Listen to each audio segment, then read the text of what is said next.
Afternoon,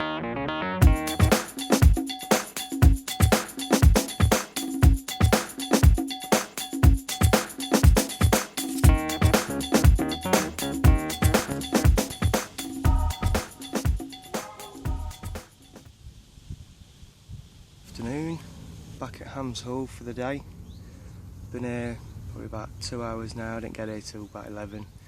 Bit of a lazy morning. Just moved a rod. I had 2 rods about 30 yards out on a patch of gravel that I stumbled across with a marker last time I was here. So I dropped 2 rods on it, about 50 baits, and then my right hand rod on a snidey zig over there to a crashing fish. But literally, the reason why I've got the 3 rod buzz bar with only 2 rods on, the right hand rod was on the left hand side, fishing the gravel, and I've just leapfrogged it over and dropped it on a bubbler over there. So I've just been sat here watching the water, trying to make the most of my time, and literally a few bubbles started coming up, and there's now a rod bang on top of it, so no extra bait around it. Hopefully I might pick one up from that. So you may be able to notice in the background the missus is with me. Got the barbecue on. So it's not a hardcore session, it's just nice to get out the house for the day. Not that I'm ever stuck in the house, but you know what I mean. There's 4 or 5 people on a bank holiday. Got a guy on the far bank there, a guy there, there's a guy to the left of me who's pretty much got this whole bay and making full use of it, recasting every 10 minutes to the entire water in front of him. He actually got a bit close to my spot. I had to stick my head out of the bush and let him know I was there. The bailiff Dave, he's fishing the steps, which is over that direction. He's had a 17 this morning, but if anyone can catch on here, it's him. So 1 baited rod, 1 rod to what looked like a bubbler, and a zig with the old stinky stuff. So just about to get some chicken, get some eating on, see what happens.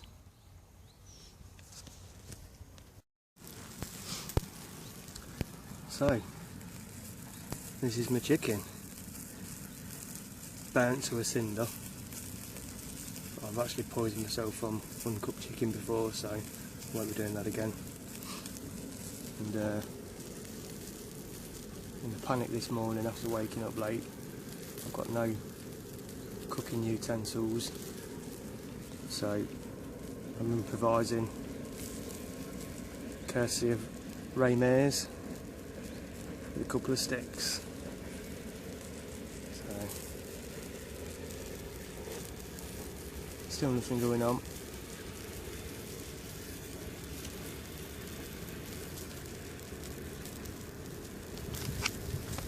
So rig wise, the left hand rod that's on the gravel, it is flat gravel, so I stumbled on it last time I was there, surrounded by silt.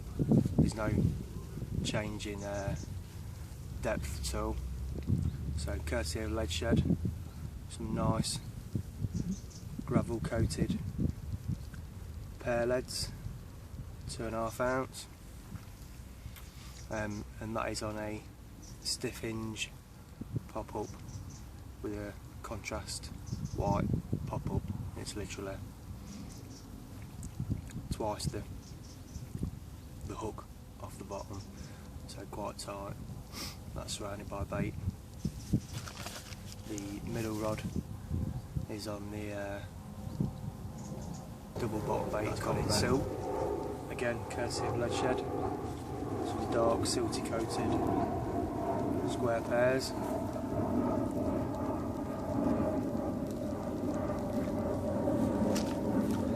And then the zig on the right. I seem to have had one rod left on the zig for quite a while now, a few months even. What I've started doing is I've got maybe a dozen zigs at 2 foot. I've done a bit of research into zigs a while back. 2 foot pop-up zig seems to be the one. I've had one of my 3 fish to a 2 foot pop-up. So I tie them all at 2 foot, and then if I want to go further up in the layers of the water, I just turn it into an adjustable. So I've got a 2 foot zig with a subfloat. Important as well that the subfloat's running down your main, so it can run down your main line. So in the event of being cut off, the subfloat can come off the line then. So lead choice for that is just a leg big enough to pin it all down, and obviously if I'm adjusting the depth I don't want the lead to move, so I think I've got that on a 3 ounce square pair. So 3 different rigs, 3 different types of spots, 3 different approaches, 3 fish. Or maybe not, but we'll see. Okay, so nothing's come of the rod that I stuck on the bubbler, so I'm going to move it to the island. What I've done is I've cast the lead out without the rig, close to the island, clipped it up, recasted it, and then incrementally increase the length of line until I'm tight to the island so I can't go on it. So, proof in the pudding. That is the exact rig that I tied for Carp Shed episode 1 of Rigs Made Easy. So it's just on a Nash Camo Diffusion leader, lead clip, silty coated lead. Just a quick link, pulled in.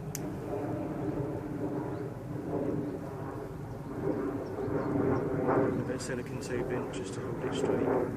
So this is clipped up probably about 10 yards off the island. So watch me cast it into the trees.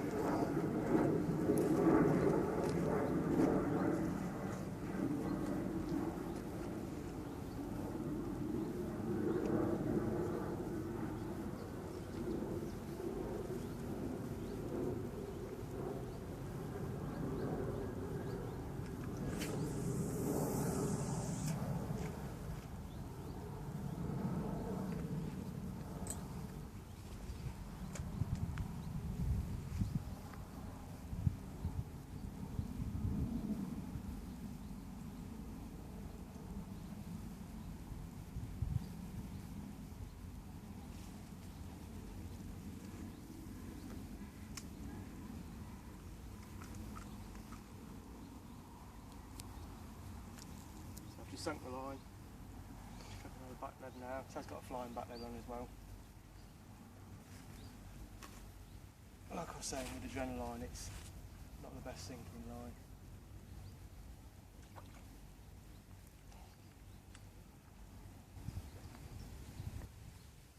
That's the rod set. Just going to skim a couple of baits out to it. Just a handful with a stick. When baiting to an island, if you try and skim them on the water, you can actually get them right tight. Not like that.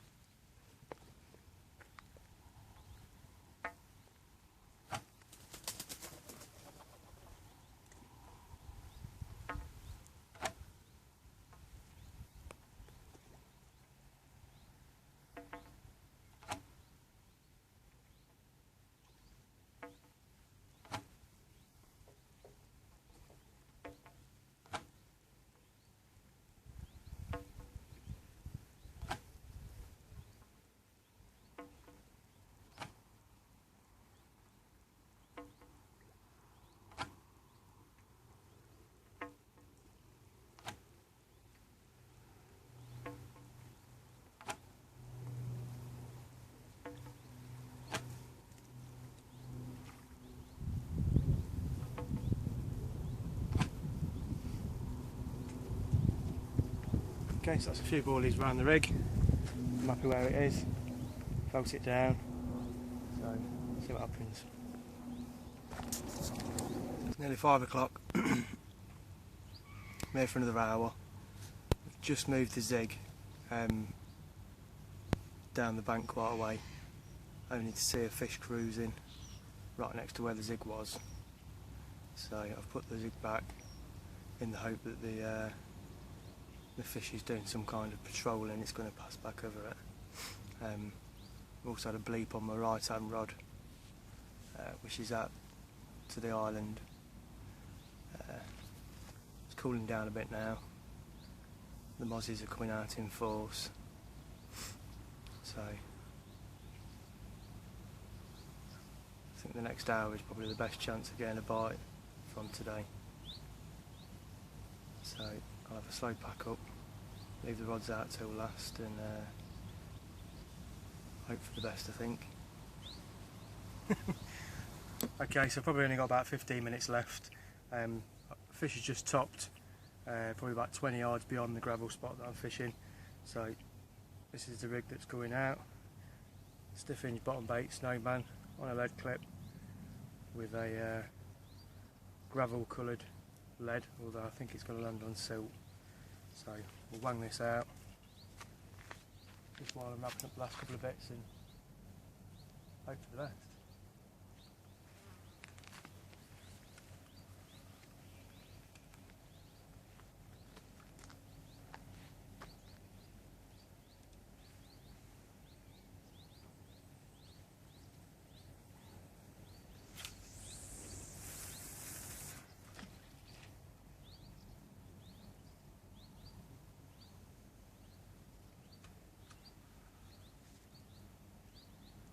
Actually hit the ground quite hard, so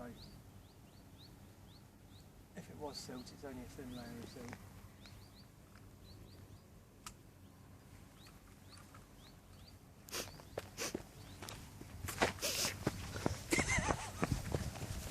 silt. Sorry, babe. Had to run off halfway through. Wasp. Yeah, wasp alert. Yeah. Oh! Fucking hell. Sorry. So another lesson there. If you're going to get a cameraman, make sure they're not afraid of wasps.